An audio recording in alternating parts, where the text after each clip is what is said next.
Live from Fargo and serving you on TV, online, and on the go. This is Valley News Live at 5. We begin tonight with a developing story out of Pembina County. The sheriff's department there says a wife shot her husband this morning following several domestic incidents at their farmstead. Good evening, and thank you for joining us tonight. Although police aren't releasing the names of the people involved, they say it happened at the Brandon Thompson farmstead, 8 miles northwest of St. Thomas, North Dakota. Sheriff Terry Meidinger says the man returned home and found his wife with another man. He says there was an argument and the wife shot him in the back. The sheriff says the man who was shot has already been released from Altru Hospital in Grand Forks. He says they have received several calls regarding domestic violence at that residence. The county prosecutor now tells us that a charge of attempted murder will be filed against the husband, and there is the possibility of other charges against his wife, who shot him, and against a second man who was involved in this incident. Formal charges and details are expected tomorrow morning. We'll keep you updated with any new information on this story. We have a closer look now at a Grand Forks road rage incident from earlier this week and some alarming numbers. AAA says nearly 80% of all drivers have expressed significant anger, aggression, or road rage while behind the wheel during the past year. Valley News Team's Neil Carlson shows us what's happening out on the roads and what you need to know. According to court documents, this is what happened on Highway 2 near Grand Forks Tuesday afternoon. Keith Rosencrans of Towner was trying to pass Airman Damon Sawyer. Rosencrans says Sawyer was going 68 in a 70-mile-per-hour zone and wouldn't let him pass. Rosencrans says his passenger laid on the car horn. And when he finally got beside Sawyer's vehicle, Sawyer was holding a pistol pointed at the hood of his car. Sawyer now faces a felony terrorizing charge. Yeah, aggressive driving has a tendency to lead to confrontation, so we would certainly encourage the public to drive defensively, build in a little extra time for the trip so you're not in a hurry, drive in a courteous manner. This is an extreme case of road rage caught on tape in Australia, but there are many other cases right here in the U.S. where people have wound up being shot and killed. In fact, AAA says 45 to 50% of all drivers in the U.S. just during the past year have tailgated another driver, yelled at another driver, or honked their horn in anger. Lieutenant Zimmel says if you find yourself in a situation with an aggressive driver behind you, tailgating and honking the horn, relax, let them go by. He says these type of situations can quickly spin out of control. We practice and preach defensive driving, safe driving. And relax. Relax. It's a lot less stressful to slow down a little bit, calm down, and make it to your way safely. In Grand Forks, Neil Carlson, Valley News Live. AAA says that every year, nearly 6 million drivers in the U.S. bump or ram another vehicle on purpose during road rage incidents. A frosty start to the day, but we warmed up nicely. Hutch, how does this evening look? Almost perfect, as the wind is fairly quiet for most today as well. We're enjoying abundant sunshine across the region. A few clouds in the arrowhead of Minnesota. Other than that, it is as nice as it gets, and it's going to continue to get even nicer. Here's a look at temperatures. Notice the warmth in South Dakota.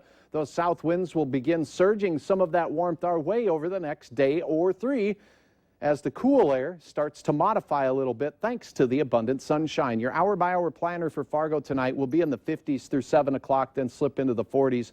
About a 5 to 15 mile per hour south wind will actually keep temperatures much warmer overnight, so that's some more good news. And Andrea, I know you like good news, so Right. If you like the Northern Lights, do you like the Northern Lights? I do. There is a pretty fair chance of seeing some brilliant Northern Lights overnight tonight. More on that in a few minutes with your weekend outlook as well. Okay, and in this case, we like the wind if it keeps temps warm. I like winds too when Yeah. it keeps temps warm. Thank you. You bet.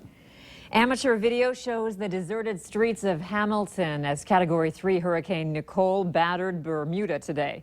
Residents battened down the hatches, taping plastic sheeting across their doors and blocking gaps with towels to try to avoid the water flooding their homes. School and government offices closed yesterday as businesses boarded up. American Airlines and Air Canada are among several carriers that have canceled flights to the island, and several cruise ships have canceled trips as well. An 88-year-old woman from Hope, North Dakota is dead after a crash this past weekend in Barnes County. We told you Saturday about two people being life-flighted to Fargo after a two-car crash at the intersection of Highway 32 and County Road 6, just north of Oriska. A 52-year-old driver of a GMC Acadia was traveling westbound, failed to stop, and T-boned the woman's Buick LaCrosse. The two people in the Buick were flown to Sanford Hospital. The two other people in the GMC suffered minor injuries. A funeral was held today for 52-year-old Paul Morlock. He's the father of NDSU Bison running back Chase Morlock. Here's video of Paul's funeral this afternoon at St. Joseph's Catholic Church in Moorhead.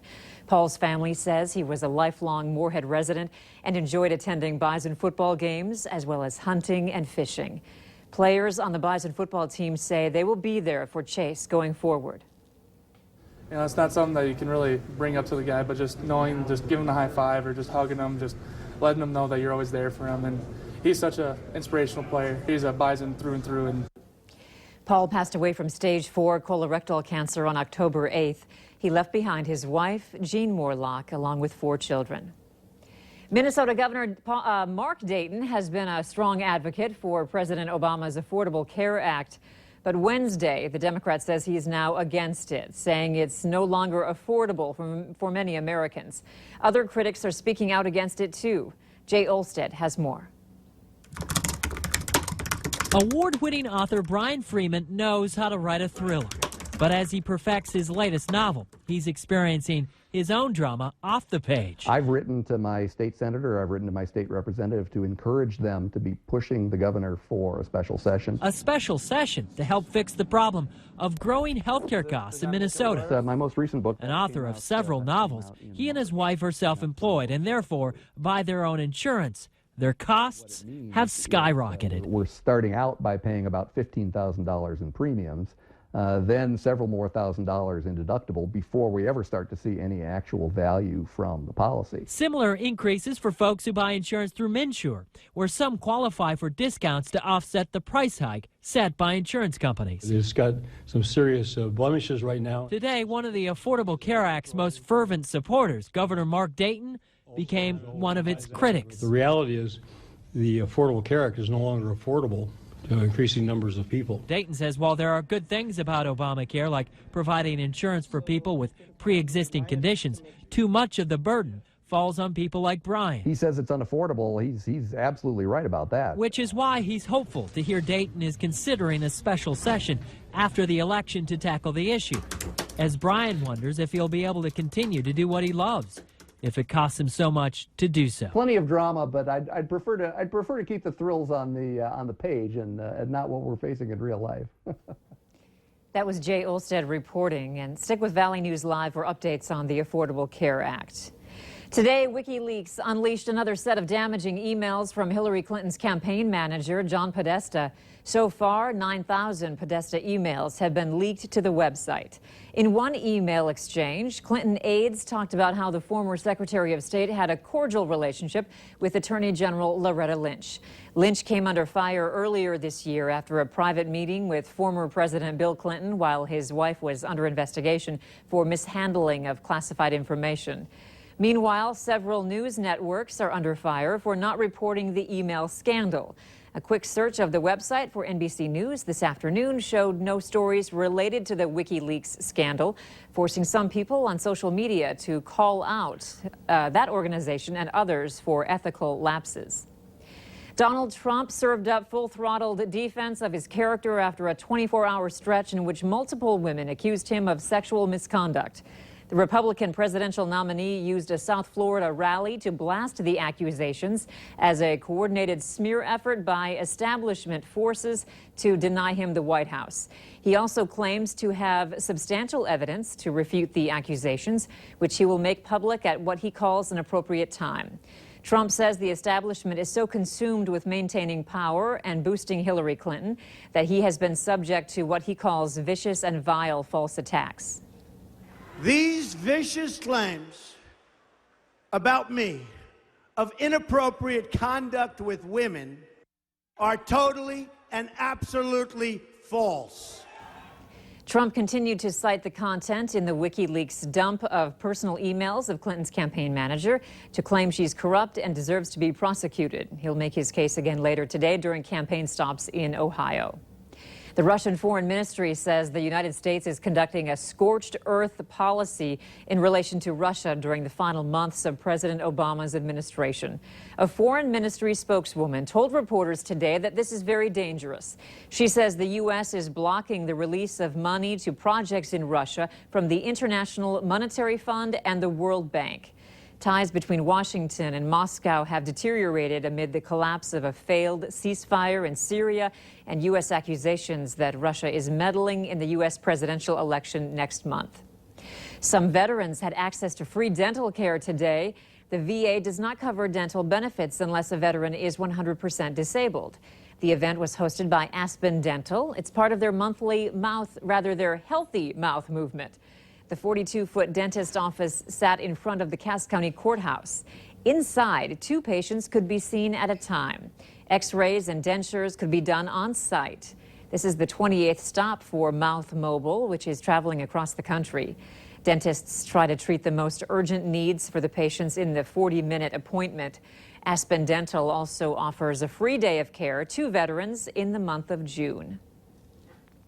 From bone-chilling to bootyful, no matter what disguise you're wearing for Halloween, there are plenty of options at local thrift stores. Savers has both new and used costumes. Some popular ones this year include Vikings and Mad Max.